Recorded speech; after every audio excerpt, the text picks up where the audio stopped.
Welcome back, my friends. Good to see you. Decided to switch up the background today.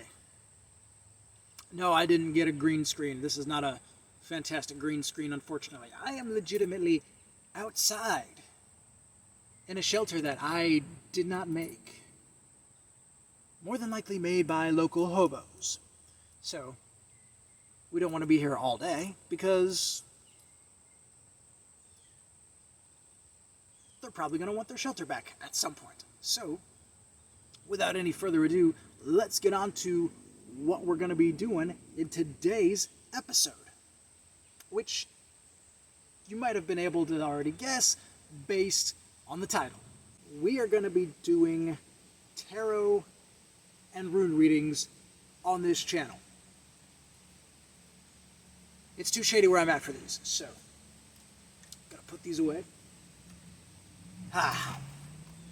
So, how did this stuff come about? Well, what got me into tarot and rune readings? If I get distracted, I'm just looking out for people and shit. I'm just right across the street from where I live. This is the only place that had shade and privacy. So, tarot reading, yes. Well, mentioned on here before, I used to date a witch back in the day. And she didn't try and get me into it per se. She was just, opening my mind to it. And I was curious. I was already curious at the time. It was part of why I agreed to date her, because I was curious about that kind of shit. And we ended up going to this, like a bazaar type of thing. Esoterical themed, so, witches and people who sold and did readings and sold things of that nature were at this place that I went to. And it was a really cool little event. And while I was there, I was already looking into Ouija boards and stuff like that. I would not like I was being careful about it. But I officially started with Ouija boards. While I was at this place, though, and I wasn't using it all the time or anything. It was a careful type thing that I didn't do frequently, and I wasn't looking to get into reading cards or runes. I was open to it if circumstances just kind of went that way, but I wasn't looking for it. I wasn't really looking to try and understand that particular angle of it, of spirituality. But while I was at this bazaar, I saw this oracle deck for sale that jumped out at me. The Anubis Oracle. And I thought it was the coolest looking thing that I could have possibly seen there. And for multiple reasons, because at the time, I've been into Assassin's Creed, the video game series, for a long time. But during that specific time, they had just come out with their Egyptian-themed video game. And I'd gotten in and I was playing it. I was super into it. I wasn't really sure why at the time, but I just thought it was really cool what they were doing, and Anubis was always my favorite deity of the Egyptian pantheon, and so I just thought the video game was really cool. And so while I was there, I saw this, and then I noticed in the title that one of the authors that helped put this together, their name was Linda Starr Wolf. My last name, Free Wolf. So I was like, okay, maybe it's just coincidence maybe not. That I just so happened to come across this, and I've never seen this for sale since. Maybe online, maybe like once in person in a random store somewhere, but like otherwise, I've never seen this one for sale. It might be somewhat popular, but it's nice. So we're gonna be using this one today, and then it's my oldest. Well, aside from the Ouija board, it's my oldest deck and method that I've used and I've practiced with. I used to have an actual tarot deck. I forgot to look up the difference between tarot and oracle decks today, but they're basically the same. Tarot has more cards usually, and they can be a lot more detailed and, I guess, in your face, you could say. I guess it really depends on the skill of the reader and their how in touch they are with their intuition. But you can get all the same answers from a tarot deck that you can from an oracle deck. Something that I've yet to understand is why multiple decks can call out to an individual, or could be part of their interests, could be like related to their ancestry, I suppose. But like my other tarot deck that I had, I ended up with it by accident, and it was an interesting story behind that one, because I was actually gonna give it to my ex for her birthday. But we broke up right before her birthday, and I wasn't able to get it to her because it was kind of a hard breakup for us both, and I tried to keep it to where things would work out so I could give it to her eventually, but it was that difficult and rough, so I ended up keeping them for a while until just recently. If you've been following my channel, you met Jazz, my business partner. I actually, while I was going to talk about this in my last video, but I forgot. While I was at Rainbow Farms, she asked if she could try out the cards, because she had always been interested in that stuff as well, but had never tried it herself. She was just curious if, and so I gave her a shot and let her try it, and the cards worked with her so well. I felt like I was meant to give them to her, and so I just let her keep them. So I'm back down to one deck of cards, just my oracle. I might get those again though, because they were a really nice deck, very popular, and I'm gonna put a picture of them on here, so you can go check them out. Go look at the art, really beautiful, all hand painted. Really, really nice deck. Pretty popular, I think, too. If it isn't, it should be more popular. But then the last one, my newest format, the Book of Runes, or the book and set of runes. I'm still memorizing all the runes that there are. I believe there's 26 of them. But the book goes, there's guidebooks to these. If you don't know anything about tarot reading and rune readings, the books usually come with them to be able to help you learn them, and you're not necessarily meant to follow the books in an orthodox type of fashion, to where you have to go by everything the books say. The books are there to be like a guideline. Because everyone and every reading is going to be different. And sometimes you don't even shuffle the runes or the cards the same way. You just follow your intuition. Some people do it the same way. Some people switch it up. Some people have methods for different things. It's literally different per person.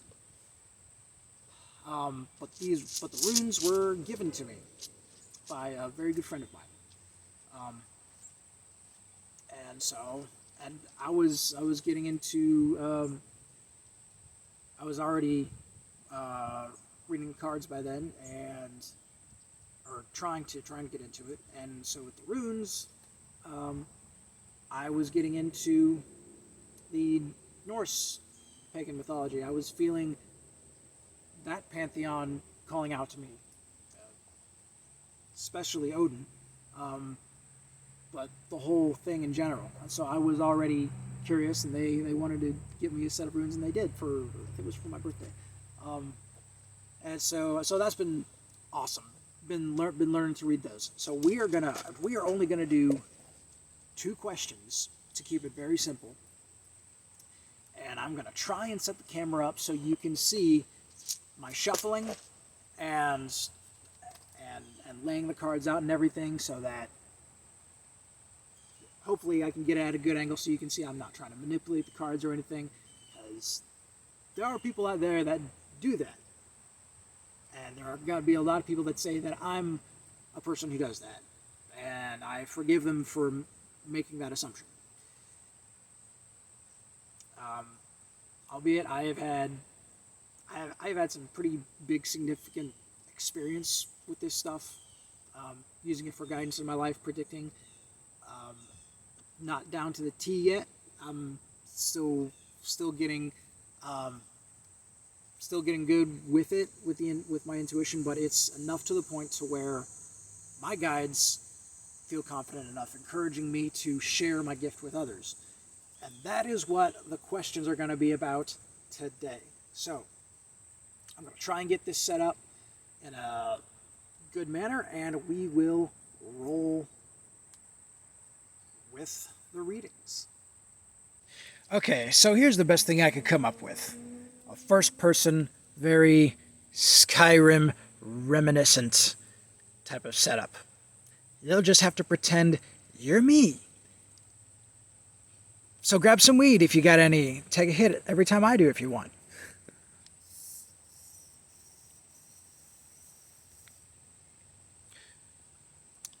Something I have mentioned before in relation to these questions was in how I've been talking about in my trips to Rainbow Farms and everything, and discovering how it seems like my guides want me to share this gift with people. And so I have been doing some thinking, and I've come up with 2 questions regarding sharing my tarot and rune reading abilities. And so the first question relates to tomorrow. Don't worry, there's a question relating to you too, and to this channel that we're going to have. But that's going to be the second question. The first question is, we're going to be asking the cards.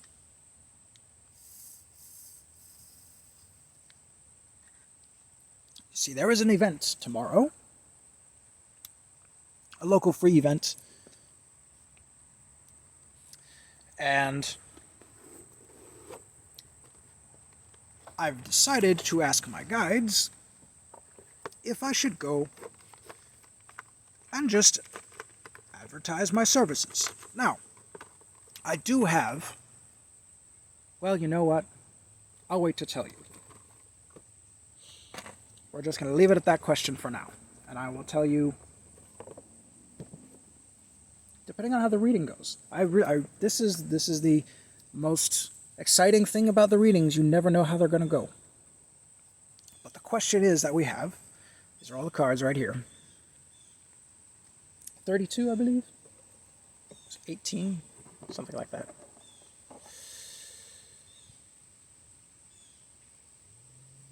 It matters not. So we're gonna ask the cards if I should go to this free event tomorrow and just, offer my abilities for optionally free donations. I'll talk about what that means. Oh fuck it, I'll tell you now. Optionally free is what I think is what I'm going to be going with for the time being. To where if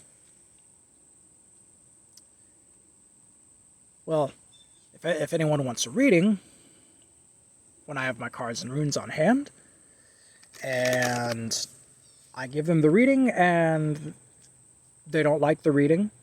They don't like the contents. They feel like it's not legit, or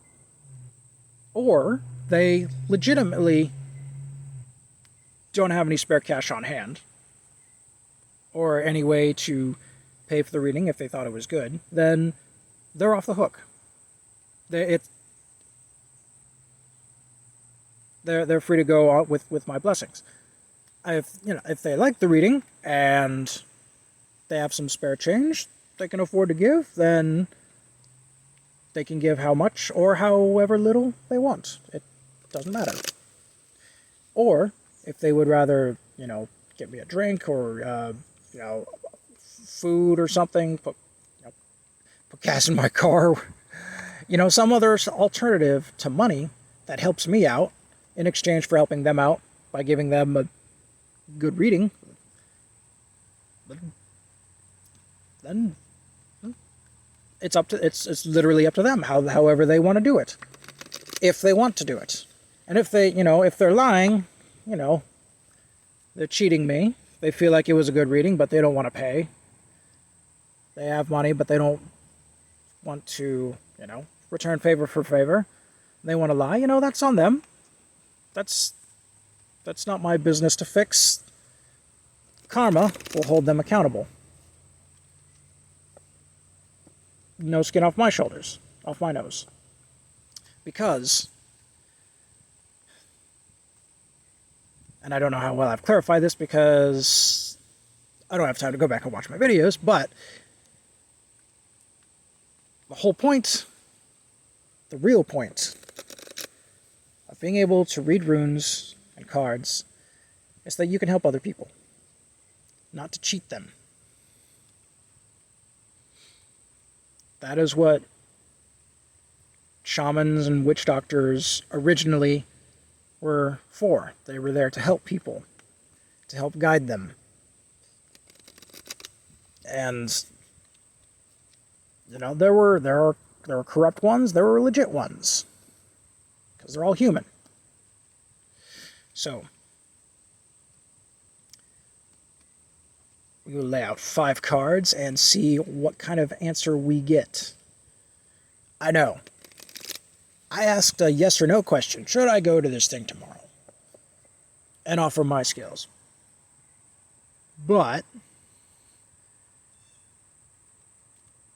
given how many cards we got, what we're going to do is we're going to see how many positive versus how many negative cards we have. And with drawing 5 cards, we'll be guaranteed a tiebreaker. What are the positive and negative cards? Well, we will see. We will see how they come out first and how they... we'll just see what they say in general, because often cards will say more than what you ask for. Or they will say something different, but in relation, giving you information regarding the subject that you need to know. And that can also answer your question at the same time, depending on what the question is. So, alright. I'm feeling one more shuffle before we lay them out.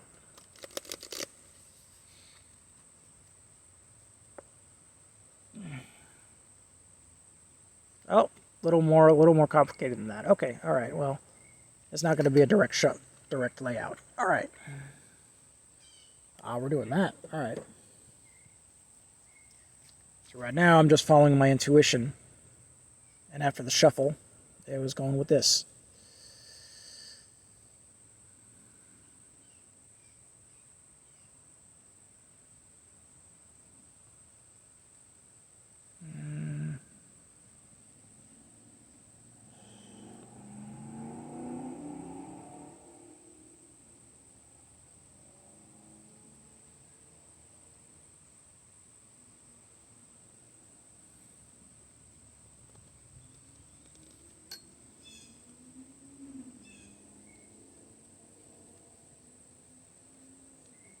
Now they'll come out in the order that they need to.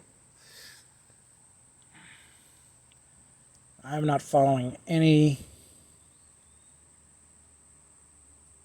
specific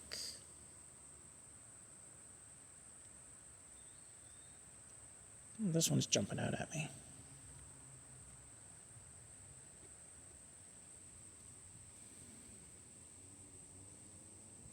So you can follow a pattern if you want.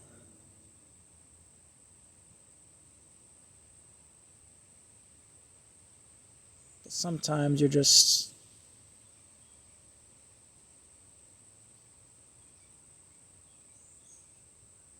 that one.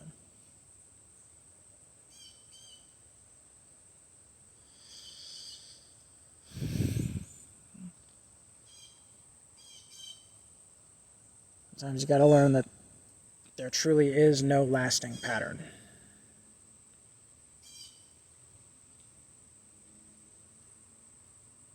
Change always keeps coming. You just got to learn to go with the flow. It's the easiest, well, not easiest, but simplest way. This middle one. Or this one right here. Now you are seeing me turn these upside right. That is some card readers read upside down cards. Some people do them upside right and upside down. I think I repeated myself there a little bit. You get what I mean. So we are done with these cards. But anyway, sometimes people are led to leave cards upside down. Sometimes they are led to turn them upside right. The same goes for runes. And in this case, all 5 are to be upside right this time. So let's see what we have. Yeah, we'll flip them and then we'll change to the next video. Watch it. Divine Awakener, Purifier, Wisdom, Craftsman, Queen.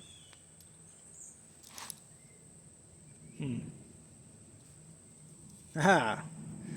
It's where we are out in nature. Archetype of Earth. Sacred element of Earth. Ooh. Fun. Ha ha ha! You again. Oh, wow. This one pops up in a lot of my readings.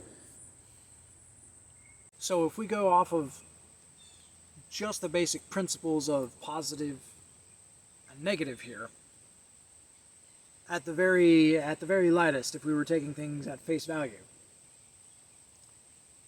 you could say, if you're being the most pessimistic, yes, if we were trying to be as negative as possible, we would say that we only have 2 negative cards here. And that being the last 2. But when you look at them closely, they're actually not negative. But we're going to go through each one left to right. And I'll talk a little bit about each one.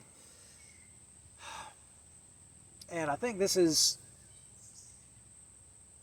what I feel like I'm understanding is like this is like the first 2 are deities that are accompanying me, working with me at this time. It feels like the middle one is where I'm at, what I need to be grounding myself with. And then it looks like there's a little bit of a prediction as well as a recommendation of how to get through this upcoming predicament. The predicament could be translated as negative. It's the most potentially negative card, but we'll get to that. So the two deities, starting out, we have Wadjet, which is, you see him on a lot of the Pharaoh's crowns. He represents wisdom, life force, energy, purification, and he is the divine awakener. He's one of the many symbols of wisdom in Egypt. Not necessarily the top one, but he's one of the big ones. And he's all about bringing awakeness, bringing more alertness to more spiritual enlightenment to us, and helping us shed off our, the stuff that we don't want to get rid of, our negative habits that we know we shouldn't be doing anymore, the way we treat people, maybe the way we spend our money, things of that nature. Could be anything, but he shows up to kind of remind us, hey, here's some stuff to do better at. Here's something to become awake to become aware to. And it's his job to help people wake up to their issues and to be filled with that enlightened energy to take care of that stuff and to deal with it. It's, once you become aware of it, you have to take action and do it yourself.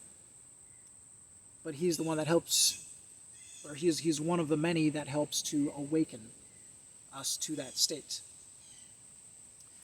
And then the second one comes with him, Khnum. I did say it right. He is the master craftsman. See, he's got a potter's wheel and he's literally making a human being.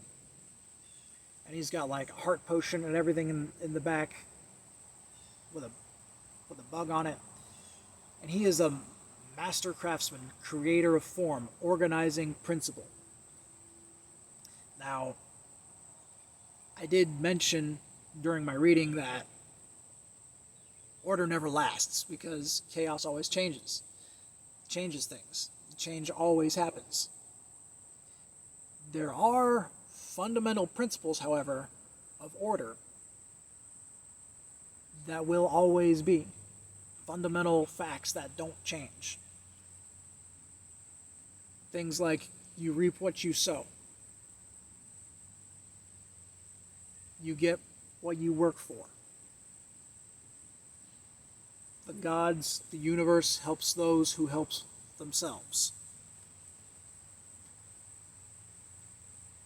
One of my favorites is truth doesn't care how you feel about it.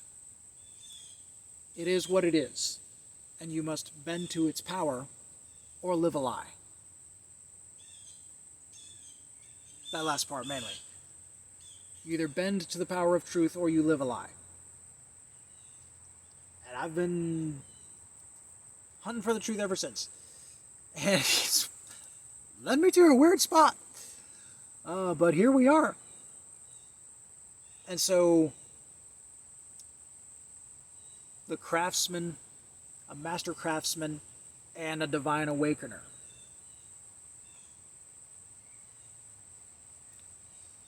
Them two working together with me feels like they're saying that they're together, they're there to support me. And like the craftsman is there to help turn me into this, perhaps this awakener. Perhaps that's why he's there, to be. I mean, yeah, I get that is part of what I'm trying to do on this channel. I'm trying to awaken people to, to my charity, but also it's more than just my charity now. Like the cards and everything, this isn't just for me anymore. Like this channel, everything, this is for helping everyone that I can. Maybe my charity will never happen. If that's the universe's will, then that's how it's gonna go.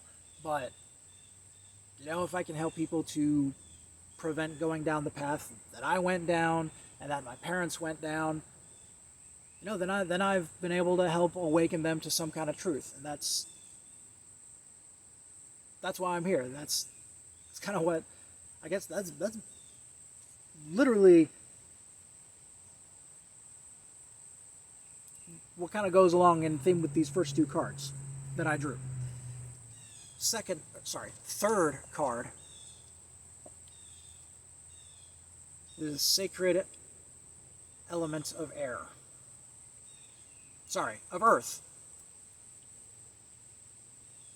My dyslexia disconnected the crap out of my tongue and mind on that one, and my eyes. Like, my mouth was like, air!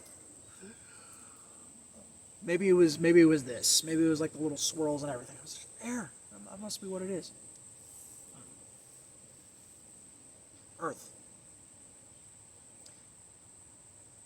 And that is where we are today. We are outside. We are out in nature. So this is right now. I'm feeling this is right now. This is today. This is the here and now. For sure.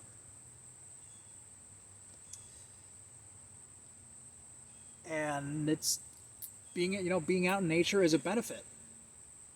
That is something that I've learned over and over again, and I feel like the cards are saying that's like, yeah, this is right where you need to be. Outside, you are on target with where you need to be in the element of nature, element of earth.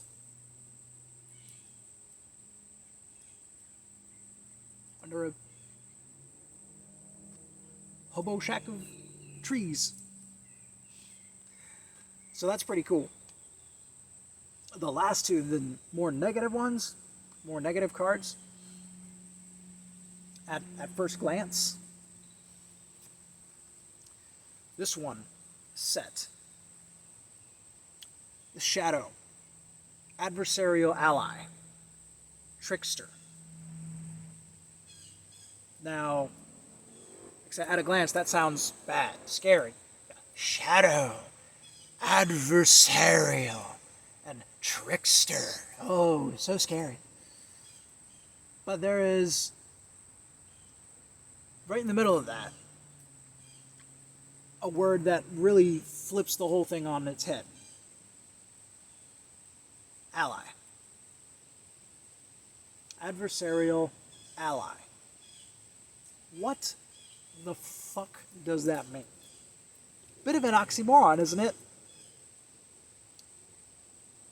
Well, and yeah, because you're putting adversary and ally next to each other. They literally mean the opposite. Adversary means enemy. Ally means your friend. So what is an adversarial ally? It's like saying, like, what's an enemy-ish friend, basically. Enemy-ish friend. That is who Set is. He is an enemy-ish friend. He's a trickster. He's the shadow. But he's an ally. So, this coming out where it was, I feel like this is a little bit foretelling. Like, if I go,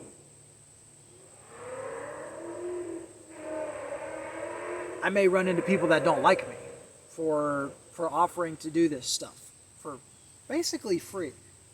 That's basically what I'm doing, because I can't afford to officially do it as a business. So I have to do it. I have to be able to allow people to not pay me for it, because it's not an official business yet. I have to leave it up to their conscience to pay me if they like my reading, if they feel like it vibes with them.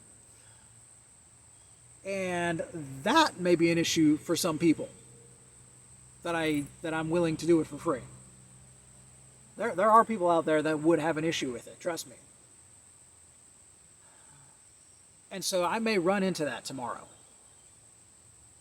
But the ally part of it, enemy-ish friend, does that mean that I'll meet someone who starts out as my enemy but turns into my friend? Not necessarily. Maybe it could happen. It could happen. It's happened before. Goku and Vegeta. And that's anime, but fantasy is based on real life. So people who start out as enemies do become friends. But that may not be what it's saying. It could easily mean that I could end up in a negative situation, but that will ultimately make me a better person from the experience. And that's kind of what Set is. That's kind of like his job. Like in the Egyptian world, in the Egyptian pantheon, it's kind of like his job to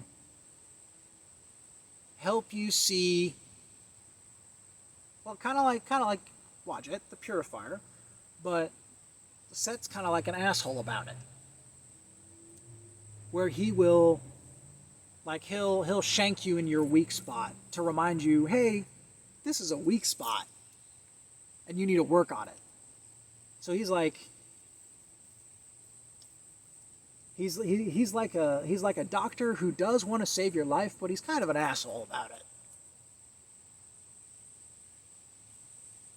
You might talk shit about how, like, he might try, like, he'll help you out, but he's gonna remind you of how you need to keep your head down next time you're running through the trenches, so you don't get shot, or trance that into modern day life scenario type shit. That's Set for you. He's the asshole who is the asshole on purpose in order to help make you a better person. Because sometimes we need that asshole in our life. We need that little push to make us better. If we stay comfortable, we get lazy, and then we get dull. Literally, in our minds, in our bodies. If we don't stay on top of ourselves, on top of our minds, we don't keep ourselves sharp, we don't keep ourselves exercising and in shape, then we fall apart. And so we need confrontation. We need difficulty. We need Set to test us, to help us find our weaknesses. And so when we go out into foreign waters that we're not used to, we're going to run into even more of that kind of stuff. And so that makes sense in according with this reading. How am I supposed to deal with this upcoming issue if I go out? Well, the cards gave me an answer in the last card that I drew. And that is a card that I've actually been getting in my readings a lot lately. The Surrender card.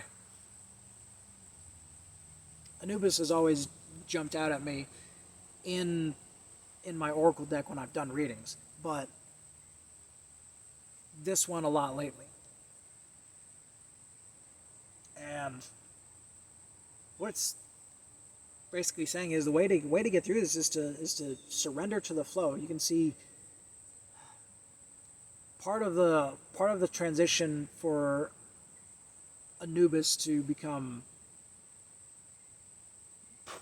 basically the god of the undead, that he has to go through a process.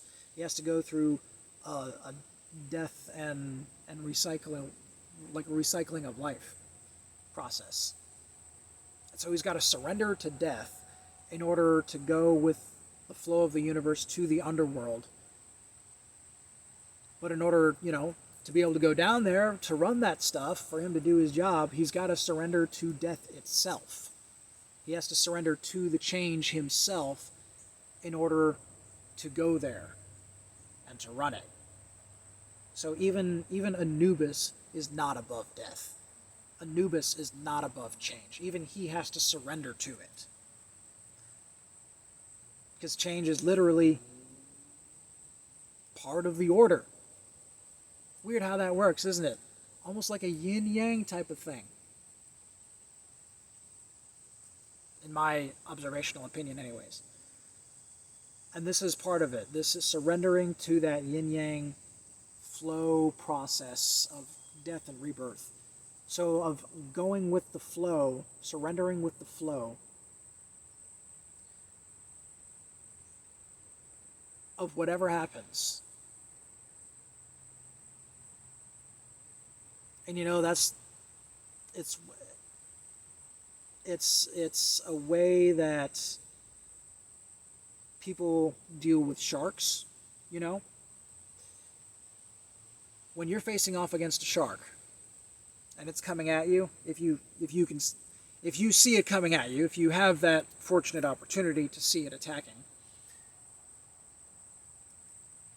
the way it is recommended, yeah, you can try and fight and punch into the nose, but that's not what's recommended. What's recommended, from what I've heard, and I'll tell you why I believe this makes sense right afterwards. What is recommended is that when the shark is coming at you, that you brace for it, you face it head on to come at you, and as it comes at you, you grab it and you push yourself to the side of it as much as you can.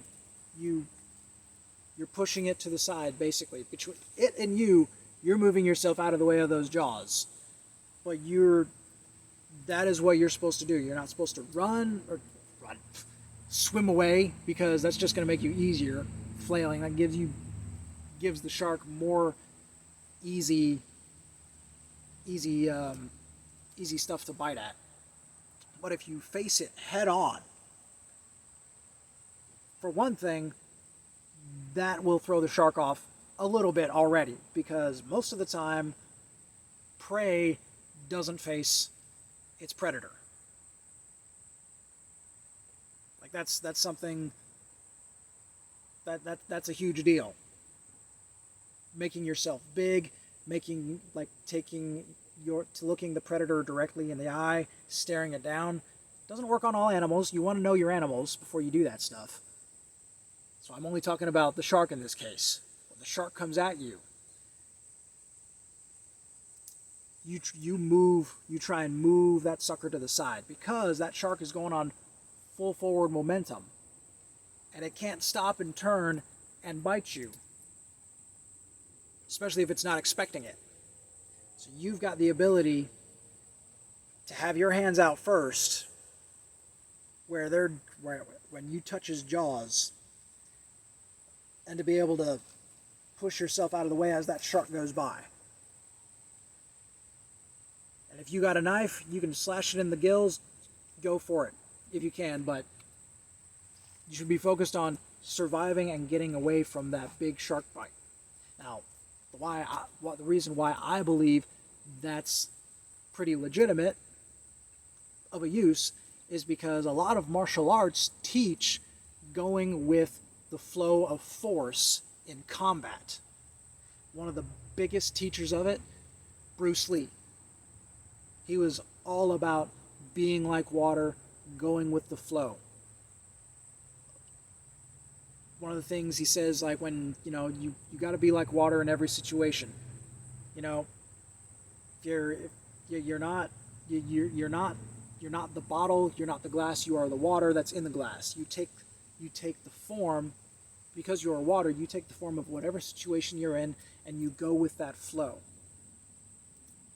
So if it's a bottleneck situation, you go with the bottleneck situation. If it's an open, casual type of thing, then open and casual type of flow.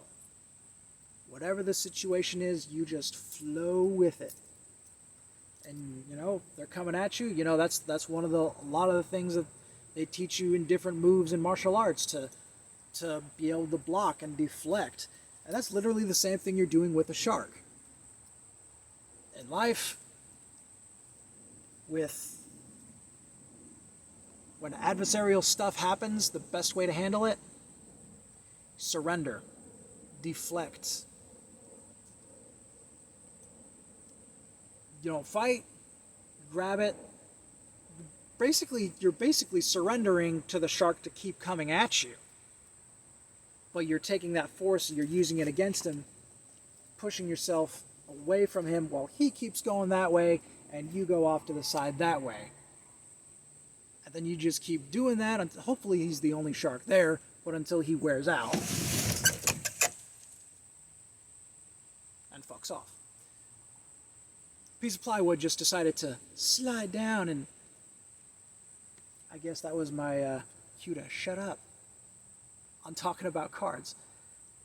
So we have arrived at the end of that part. So now for the question that I'm going to ask about this channel. And back to the Skyrim view. I missed that game. Alright. Oh, and I guess I should say what the answer of the last... So what I took the answer of for that last reading would have been ultimately yes, to go tomorrow to this event that I'm going to do. So yeah, we'll see how that goes. Now, for the question for you guys that I'm going to be asking about. I was struck the idea this morning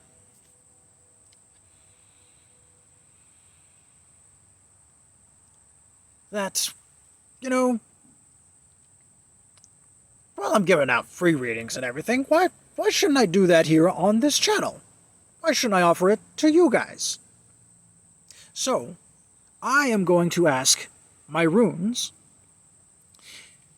if I should offer free monthly readings here on YouTube. People, if the runes are down for it, if they agree to it, they recommend it, overly all positive, we're just going to do 3 runes. I think 3 runes is... Yes, I think 3 runes is good. And if they're relatively positive, we will continue on with it, and you guys will be offered free readings. And I already have a little bit of an idea about that will go if the runes are on board with it. Putting my weed away. Alright. Now, my platform is a little bit smaller. Sometimes I like to toss the runes. Sometimes I'm inspired to do that, but when it's a smaller base that I have to work with, then, well, we just have to pick them out one by one. Always want to get them nice and mixed up first.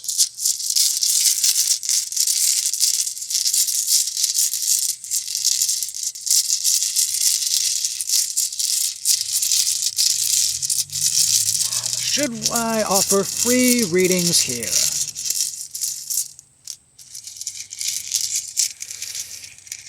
What do we say? 3 runes. What do we have?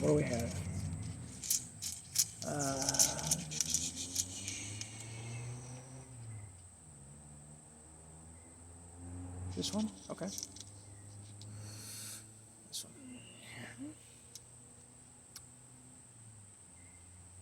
This one, we'll leave them exactly how we flip them over. So if they're upside down, we will leave them upside down. If they're upside right, we leave them upside right. So that's the first one. No idea what it is. It's on the back side. Or whatever. I don't know what it is. I don't know what it is. I don't know if it's upside right, upside down. Because I don't do Braille. I'm not blind, thankfully. If I were blind, then I could know these runes by feel, but hopefully that'll never have to happen. That would suck. This one. Okay.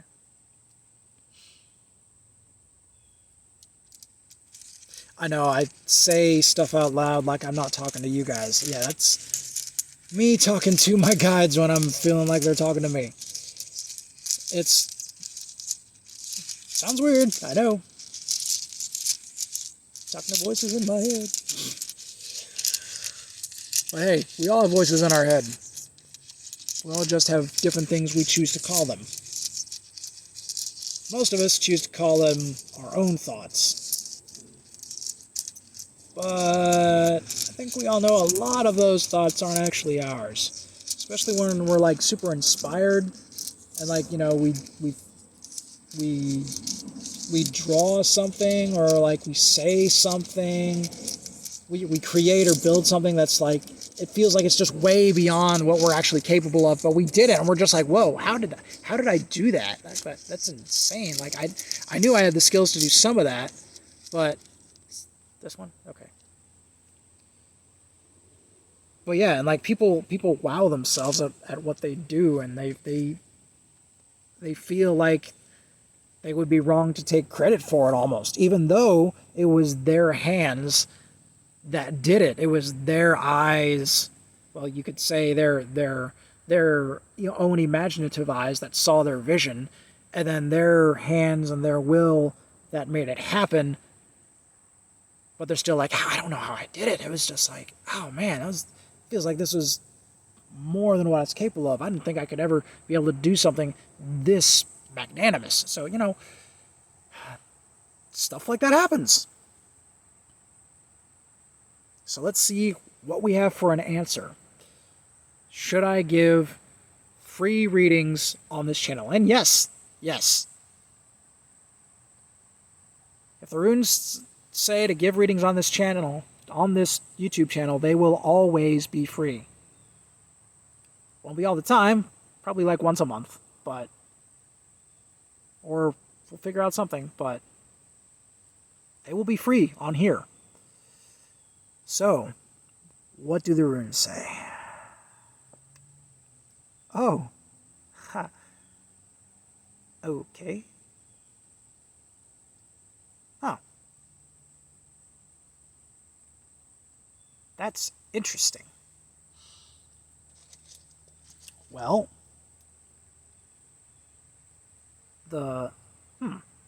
okay. So the first one is the rune for disruption, which is interesting. It's a lot like the set card that we had, the adversarial ally. So like a disruption, that's a change that's meant to bring about positive growth. Basically, it may seem negative, but meant to bring about positive growth. Interesting. And then we have this rune, which is upside down. I'm gonna have to look this one up real quick. Ultimately, it is the rune of movement, progress, the horse, and it's, as you can see,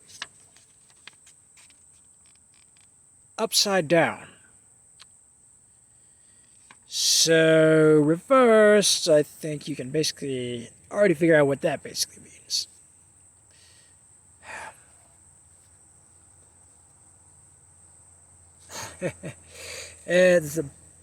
I'm kind of actually a little surprised. And then the very last one, that is the rune of protection and patience. So, I'm basically getting a no here. A negative. Not at this time. And there we have it. The runes say no. So, I'm sorry, but at this time, apparently, the guides do not want me to share these on YouTube yet. I don't know why. I was looking forward to it, but it's what the runes suggest. So, I mean, they didn't say I couldn't do rune readings in general. We just did one now, and so we may do more in the future. It's not saying I can't do them at all. It's not saying that I won't ever be able to do readings for people here on YouTube in the future. It just seems to say that for right now, that's a no. So maybe there will be another time where we do a reading. In fact, yeah, when I feel like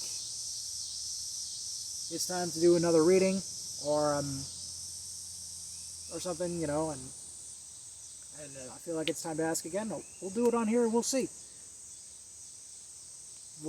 Whenever the runes decide we should do this, we'll do it, and if not, then we won't.